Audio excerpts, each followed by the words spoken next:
to present these to you, you and your wife, one of each, so you can go around the world, bring peace and joy to the people. This is very symbolic for us. So Dan, thanks for coming down today, for bringing the drums. No, thank you for having me. Yeah. I know they mean a lot to everybody, and First Nations drums are something very sacred, and the people who are going to be using those drums will use them in a very sacred way. First of all, as you know, often we give drums to First Nations friends and people who are going to then paint on them. This was last year done by a really close friend of mine, Jay Bell Redbird. He's Ojibwe from Ontario. And then sometimes we find some very, very gifted musicians who are carrying out a peace message and a message of friendship, and those we will also give the drums to. And I know that today, John, Kelly, and Maite Itots, whom we presented those drums to, felt very honored. And the one thing I do know for sure, these drums are going to go to very good use in terms of bringing joy to the world and making people happy and laugh, and that's very important these days. Yes, it was very nice meeting the Basque people. It's my first time. It was for me last year, first time too. When I met John and Maite, I realized they were very special people, which is why I was really hoping you could do drums and we could present those to them, because out of that we will see a nice collaboration coming together with First Nations musicians who are also going to join us soon, but First Nations drums in this case, and on the other hand, of course, John and Maite. And Maite being Basque, and we talked about this. 500 years ago, there was a connection between the Mi'kmaq and the Basque people. The Basque people came over here hunting whales, and of course the Mi'kmaq didn't really do that, so a lot of friendships became of this. There was no competition of any kind, and from what I gather, Mi'kmaq people went over to Basque country, and some of the Basque stayed here. This is 500 years ago, and it's nice that today we can make this connection again. Yes, after 500 years, we're all together again. I think it's important. Yeah, it's very important. I'm learning a lot from you, Dan, because as you know, I'm not a First Nations person, but I really respect very highly all First Nations people, and I live and learn from everybody every day. Today you were saying that the drums, when people play your drums, it's really like the sound of Mother Earth, heart beating. Yeah, it's like when you beat it, it's like prayer from your heart. You pray for the goodness of the world, the people, the sick, and the dying. Of course. You have to pray for them and chant, beat the drum. Yes. And sing. And if you get into a bind or something, like you get stuck or something, and do a little bit of a protest or anything, you beat on the drum. Right. Walk on the road, beat the drum, and pray while you're walking. And then eventually your prayer will be answered. Yeah, I agree that, and what I like about this very much, you talked about protest, and I think First Nations people have every right to protest about many things in the world. Actually, it's not really protest, but against it. They're against the country and the earth being destroyed. They don't want that. That's exactly what I mean in terms of protest. But what I like about that is there's such a peaceful message. If you pray and sing and play the drum, you make people aware of problems that Mother Earth has, because mankind has created such problems. But yet it's being done in a peaceful way, and I think that's so important to have such a peaceful message. And the drums are a perfect medium to convey this. It's not about violence. Exactly, or exactly. Just a peaceful way of sending messages.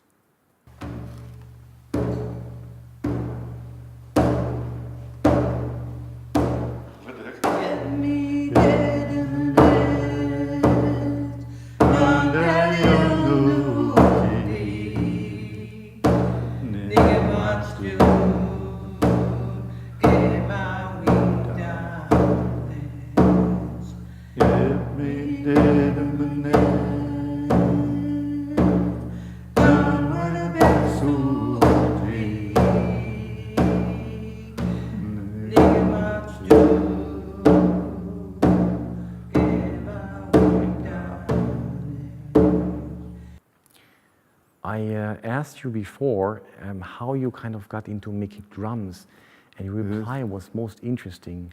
Yeah. Would you maybe want to repeat that? It just came to me, the urge comes from like, it's in my blood, like, and I just had to help out my people and make some drums in case anybody wants them, to use them to pray and talk about the goodness of the earth and not to destroy the ground, the water, because water is important. Water brings us life.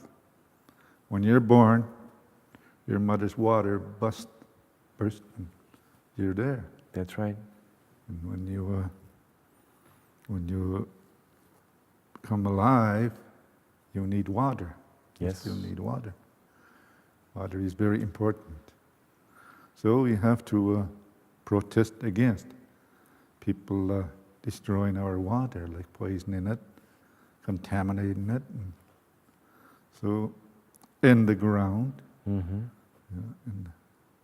too much pollution. So, it's not like a violent thing to do. Just go beat on a drum and pray. You're raising awareness. I agree with you. That's what it is. Yeah. Yeah. I think that's one of the reasons why we're Friends United also. I spoke to many of the artists the last few months, and I said, we have always tried to convey messages of peace and friendship.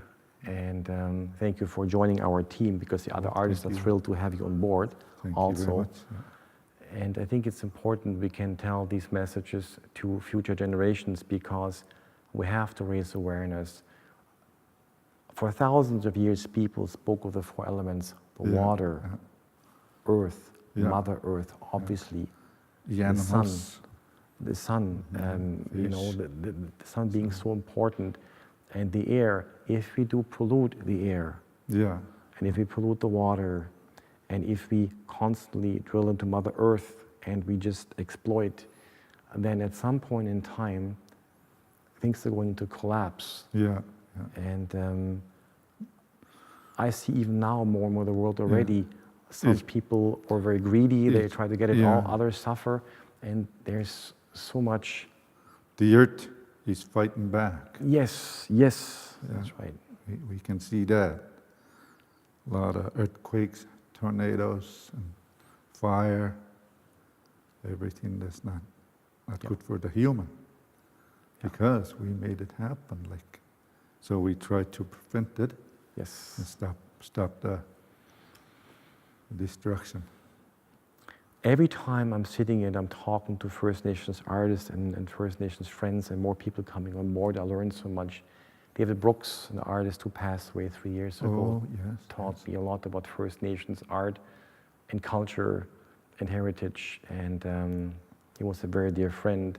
Sandra Simon, another artist who was from Paktenkek, she passed away 2 years ago. She was crafting beautiful quill baskets, and I think she would, of course, make the quill baskets from porcupine quills, but also from trees, the tree bark and the sweetgrass. And she told me when she was taking bark of the birch tree, she was actually praying for it. And I think that is the thing, we need to have that respect. And what you do is when you take anything from the earth, you give an offering.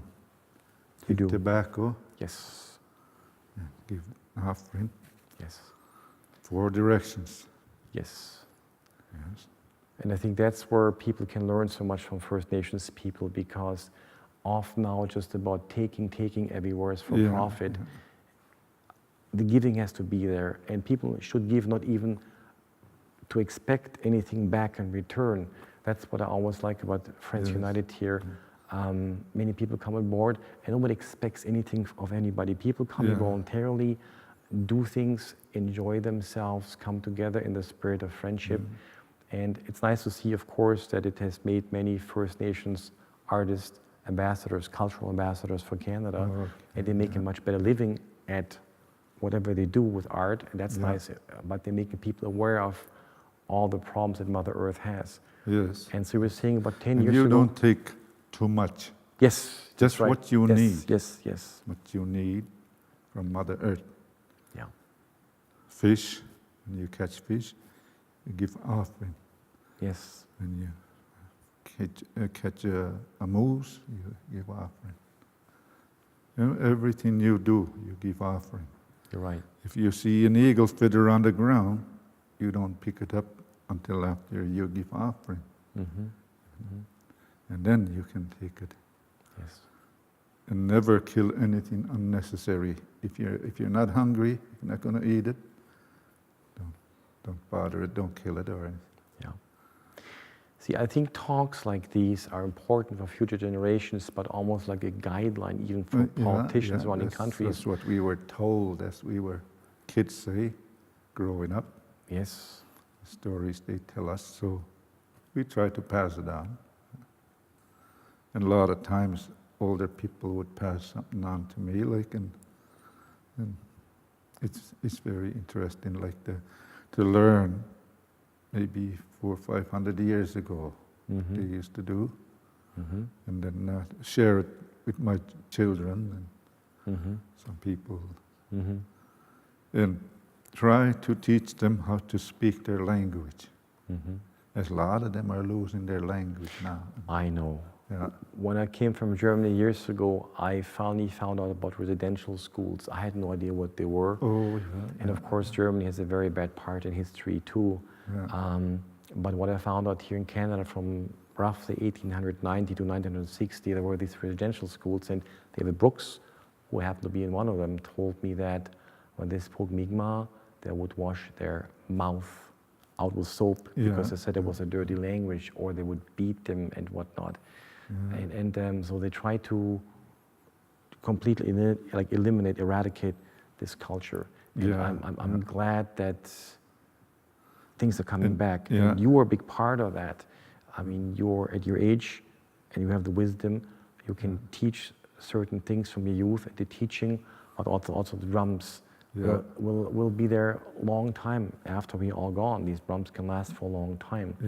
And that's why we all appreciate you making these drums, because the music that will be made with those will be in a very spiritual way, and in a way to still raise awareness of the problem that we have these days in terms of peace and pollution everywhere. Number one, you got to respect your drum, like, you know, it's have something to cherish forever. Yes. Until another time. You were saying before, when somebody plays the drum, the eagles fly above you. Yes, It has a meaning. if you are kind-hearted and really mean it from your heart, like you're praying, and then if they think that you're really praying to the spirits and the Mother Earth, they'll come down, and then they'll answer your prayer. Your prayer,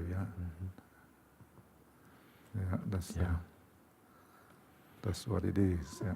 And sometimes when they have a powwow, and there's a middle like arbor, it's a great big drum.